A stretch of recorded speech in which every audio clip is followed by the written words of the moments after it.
So I came across a post on Instagram yesterday from Pastor Chris's lawyer, and I was like, anyway, let's read and analyze English. Let's read and analyze it together.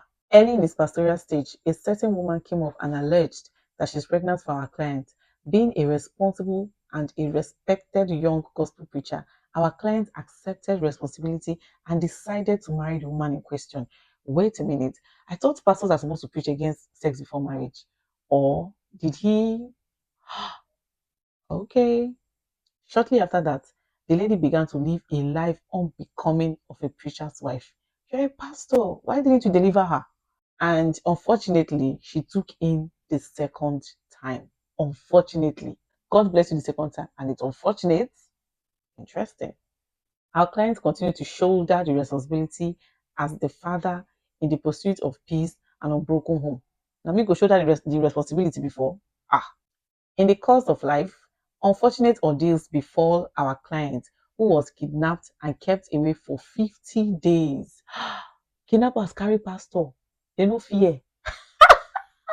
At that time, the kidnappers reached out to the supposed wife of our client for ransom, but she denied knowing our client. And at a point, the extended family members of our client intervened, raised money, and gave the supposed wife to secure the release of our client, her husband.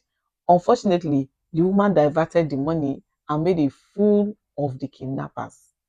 So at some point, your supposed wife denied knowing you, which means at some point she stopped picking your calls, she stopped responding, and you probably called another member of your family.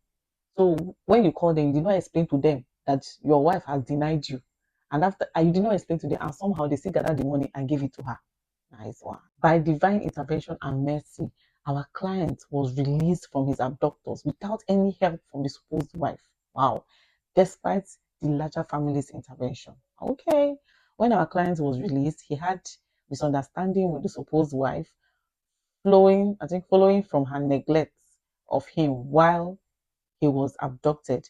And in the heat of argument, our client queried the sincerity of her love for him if she could not stand by him in trying times. Love, okay, for someone who you claimed you married her because you got her pregnant. It was in the heat of that argument that the woman uttered a comment to our client. Thus, do you even think that the children of this marriage are yours? And having made such assertion earlier, our client attached to it on the second assertion and demanded for a DNA test. Bam! Ladies and gentlemen, shockingly, a shock pastor. Shockingly, the DNA test returned as negative. A testament that neither the first nor the second child belonged to our client. Wait a minute. According to the girl VDM interviewed, who claims to be Pastor Chris's daughter, she said she is the only child from her mother, and other siblings are from different mothers. So which one is neither the first nor the second belonged to him? The certificate of the DNA test is with the imposter's mother and our client. Wait a minute. You took your supposed children to the hospital to confirm if they were yours. And after they handed you the test results, somehow you cannot find it again. Your evidence, you cannot find it. Our client challenges the estranged wife to produce the said certificate or test result. You see this case? I am so much interested in this case. I'm not really a VDM fan, oh, but I don't even know why I'm happy VDM is handling this case. And I can't wait to see how this case is going to end.